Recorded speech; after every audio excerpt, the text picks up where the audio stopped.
And my main goal as a teacher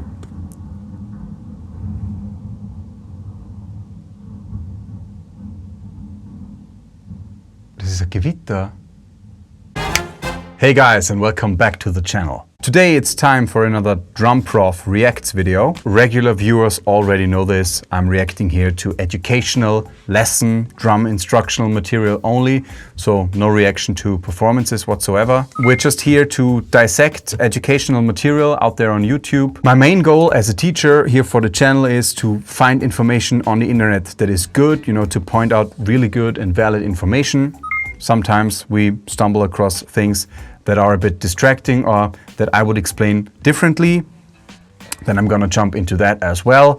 I'm trying to be 100% honest and sincere and authentic. I'm watching these videos for the first time together with you here and just sharing my thoughts. And today we picked another YouTube instructor, another channel, another instructor who was recommended by you guys. You've been asking for this. So we're gonna take a look at drum beats online. And in contrast to some other channels we already reviewed here, I don't really know this one all that much. I'm sure I've seen, one or two videos over the years, but I don't really follow this channel, so that's brand new for me. And the video I picked is called 3 Keys to Break into Intermediate Drumming. So that's kind of interesting. Again, a very broad and open topic. What does it take to become an intermediate drummer? How to break into that? But he's gonna break it down into 3 key things, 3 key ingredients. So this is not about advanced playing, professional playing, but about, breaking your way from a beginner drummer into an intermediate drummer. What do you have to do? What do you need to be able to do?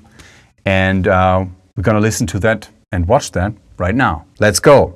Hey everyone, Gabe here from drumbeatsonline.com. So his name is Gabe Helguera, okay? A website that helps you become a better drummer. Today we are learning. And he has a website, so he's not only a YouTube instructor, but there is a website, drumbeatsonline.com, where you can probably buy lessons, lesson material, and so on. Let's continue. Learning 3 ways to break into intermediate drumming. So let's jump into it. All right. Music is kind of loud, in contrast to the talking. So I know as a beginner drummer, it can be so difficult. Why is it that almost every YouTube instructor is a Mindel cymbals endorser? Have you recognized this? Think about it. To break that barrier into the world of intermediate drumming. Obviously, we all want to take that next step up in our skill level, but we might not always know how. Now, one of the big keys behind being an intermediate drummer is having much more control behind the drum set. Now, there are a lot of concepts that we can learn to help us with our overall control, and today we are going to learn 3 of them. These 3 concepts are going. So this is about control. Control is everything. If you as a drummer are in complete and total control over the instrument, you're a great drummer. I mean, of course, you have to be musical and there are a lot of other skills as well. But being in complete command and control over the instrument is key, And it takes years to get there. And you might not ever really get there where you're like in absolute total control. I certainly am not, I'm still on my way up there. But being in control of the instrument, like really being able to control everything, like every nuance, dynamic, technical, sound aspect, everything, being in complete control is the goal. Are going to be dynamics, linear drumming, and unique. I just said that. Dynamics, being in control of dynamics is very, very important. Not only as a drummer, but maybe especially as a drummer. Linear drumming, okay, interesting. And accents. I mean, accents is kind of belongs to dynamics because you're playing accents louder than the rest, so that's also a dynamic issue. But probably, apparently dealt with separately here. Accent patterns. And today we are going to learn. Okay, so those apparently are the 3 things. Dynamics, linear drumming, accents. Dynamics, it's what I said right away. Accents, in my point of view, kind of the same thing. Linear drumming.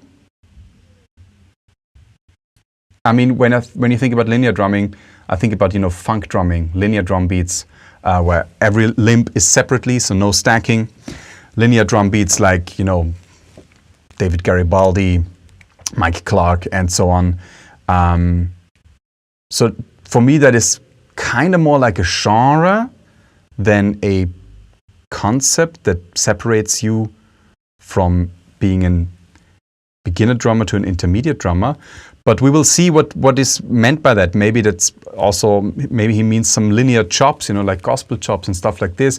Maybe that's what is important to be an intermediate drummer according to him. Let's see.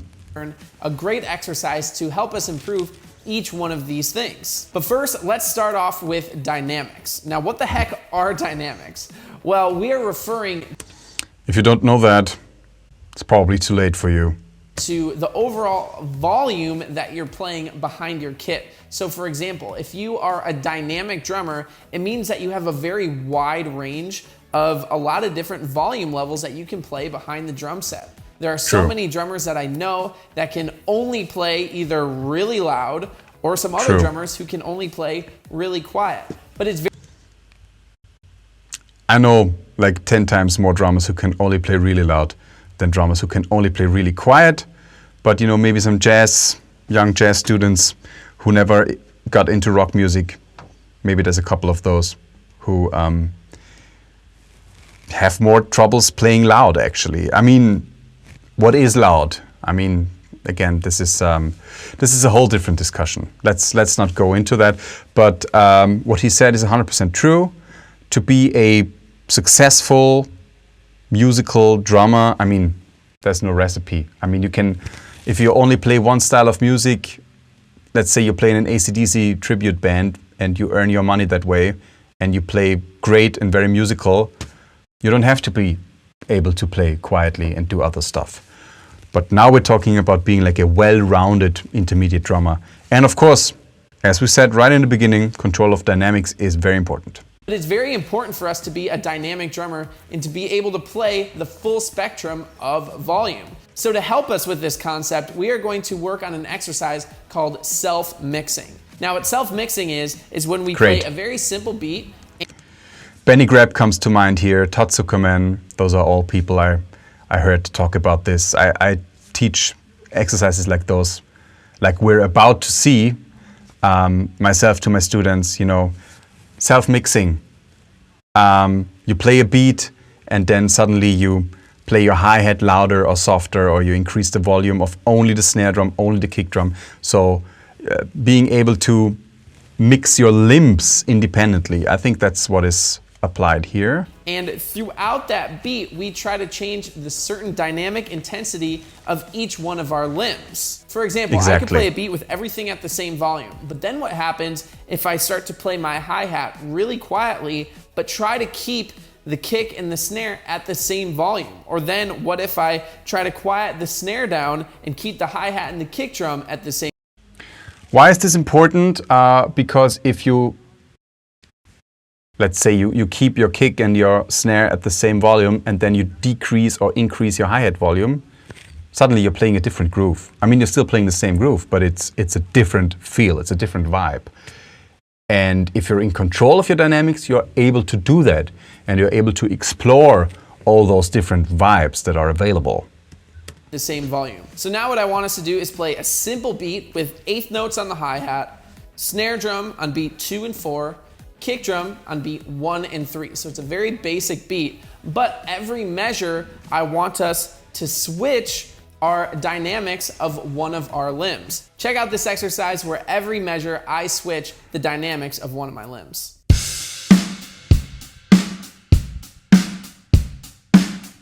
We see a little mixer here. Okay, that's not electronically done. He does that,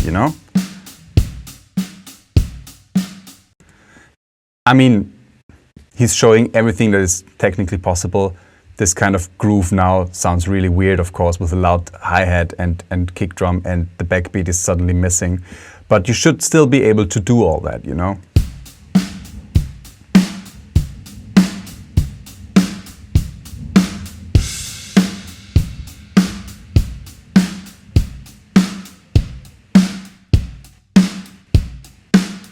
That's what I meant. It's a different vibe, you know. That's kind of a weird vibe. That's also kind of weird. Next up is... But still, you should be able to do all that because, I mean, maybe your balancing between those three limbs now is already wrong or weird right from the start. And you just don't know it. And you're not an intermediate, you're a beginner drummer and you don't really sound great and you don't know why. Maybe there's a problem there. And once you explore those inner groove dynamics, you might actually find out, okay, if I play the snare a little bit louder here and the hi-hat a little bit softer, suddenly the groove sounds better, because that's what all beginner drummers do. They overpower the hi-hat because the hi-hat is played with the right hand, you know, the strong hand. If you're a lefty, you're probably gonna play it with your left hand. So that's overpowered, and the backbeat is very weak. You don't really know how to play a rim shot yet. You don't really know how to get the power here, and then you're playing shoo shoo shoo shoo shoo shoo. That's what it sounds like instead of tick tick ka tick tick ka, you know. So if you're not already, if you've never done that, do that. You know, go into that certain aspect. That's a great aspect. Thank you. Great exercise. Linear drumming. Now, linear drumming is when you are playing a beat or a fill where no two notes hit at the same time. No stacking. Is very different. We've covered Generally, that. when we're playing our beats, the snare and the hi-hat always hit together, or kick drum is always under one of the cymbals. So when we are... Yeah, so like in normal drum beats, there's a lot of unisons. In linear drumming, there's no unisons, okay? Aren't allowed to do this, it makes our beats sound very different and very cool. But more importantly, it improves your independence in overall limb control, which therefore improves your overall control behind the drum set. So that's why it's there, because I said in the beginning, for me, that's more like a genre, a style. But you know, he's right, doing that takes you to some other places, you know, independence-wise and coordination-wise. So that might actually be a good idea to check out some linear stuff if you haven't already. So now let's learn a linear beat that will be sure to improve your control behind the kit. All right, so what we are gonna start doing is playing eighth notes on the hi-hat. Then we are gonna throw the snare drum on 2 and 4, and the kick drum on beat 1, the and of beat 2, and the and of beat 3. So this is a pretty straightforward beat overall, but now if we look at the sheet music, we have areas of drums where they're hitting at the same time. So what we're going to normally do is remove all the hi-hat notes where they coincide with the snare drum and the kick drum. So now we're only left with 3 hi-hat notes overall. Now this makes a relatively standard beat sound a little bit more cool and exciting. So now let's hear what this beat sounds like in its original form, and then what it sounds like linear at a couple different tempos. Check it out.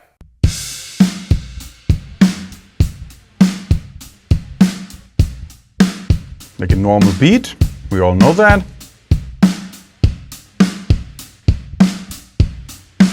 Right.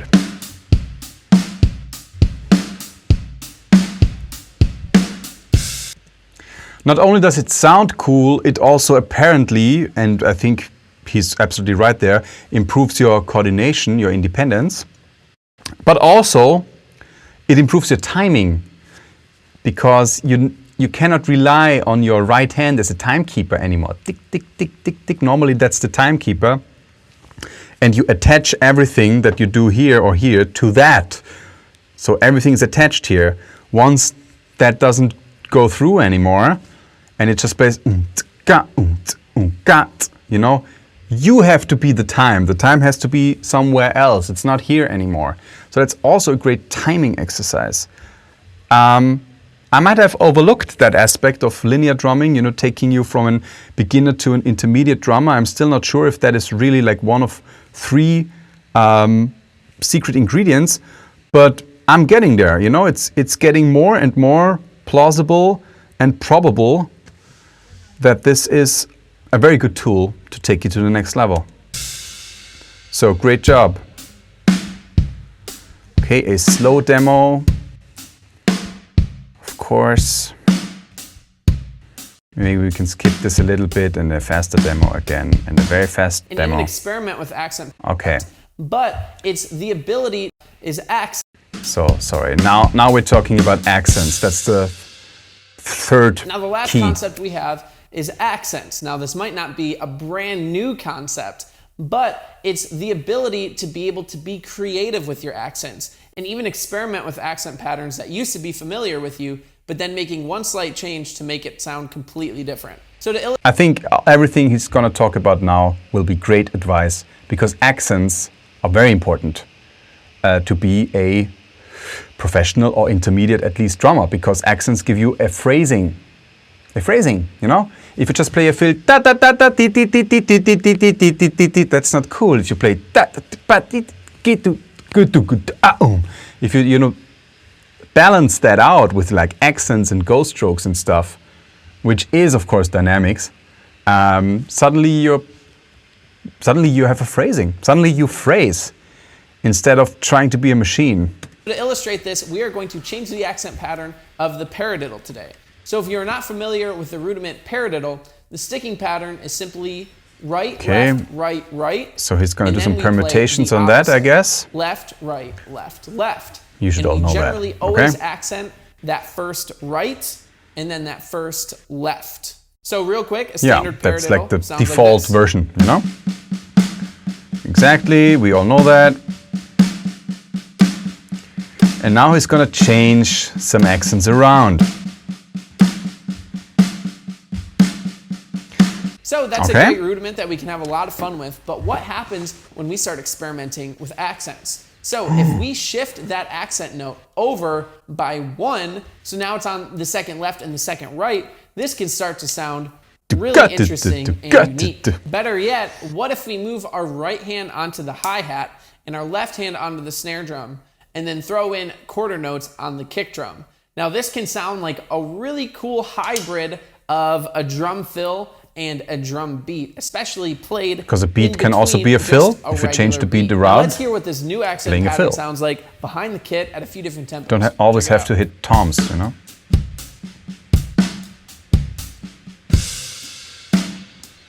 Interesting. It's very odd. I mean, if you do that with your beginner rock band, you're gonna throw everyone off.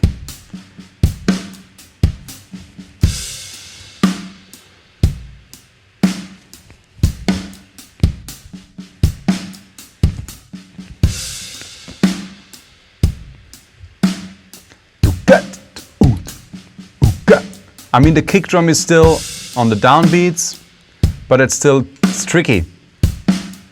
Okay, maybe some faster demo here.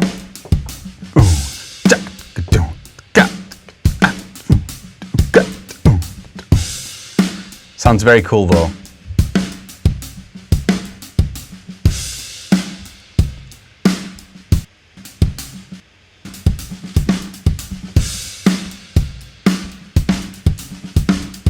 In a faster tempo, it's not so distracting anymore, you know? In the slow tempo, it was like really odd.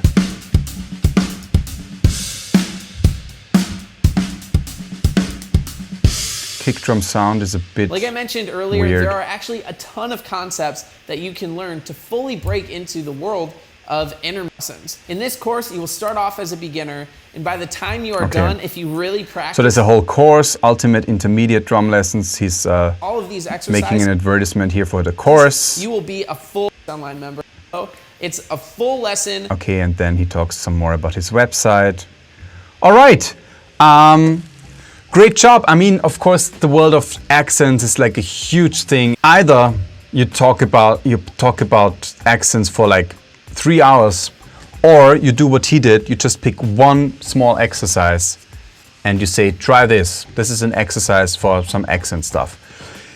Basically, you could have just picked any exercise. I mean, there's millions of great exercises with accents, you know, stuff you can do on a pad already, like with, you know, you have like a reading text, and everything that is on the text is like an accent, and everything else you play as a ghost note, or you play as a roll, or you flam the accents, you know, all those rudiment exercises. And then you can play like a fill, like duck, duck, duck, duck, good duck, the right, left kicked, and then you can move that around to cut, yeah. Stuff. He decided to show us that within the groove, but of course, I mean, as I've said, it was the right choice to just pick like one exercise to just like open your people's minds, your beginner people's minds about accents and what they are and what they change and how they change the phrasing and the feel. But there's millions of exercises on accents and they are all great and important. So if you don't really play accents yet, check all that stuff out. Check his stuff out, go to his website. I think there's some great stuff here. Check my stuff out and the rest of the channel if you like what I'm doing here. Overall, drum beats online, that was very refreshing. That was a very nice lesson. I'm gonna have to check this channel out more. I'm sure there's some more great stuff. Great lesson, thank you. Thank you guys for watching. If you like what I'm doing here, if you want to support me and the channel, please consider subscribing right here. Check out all the other stuff as well. I'm doing a bunch of different stuff, not only those kind of videos. This is just like a mini series. Consider my completely free 17-episode course on hand technique right here. This is my latest video, and this is a video the algorithm picked especially for you. So why not give it a chance? You might like it. Thanks again for watching, and I see you again soon.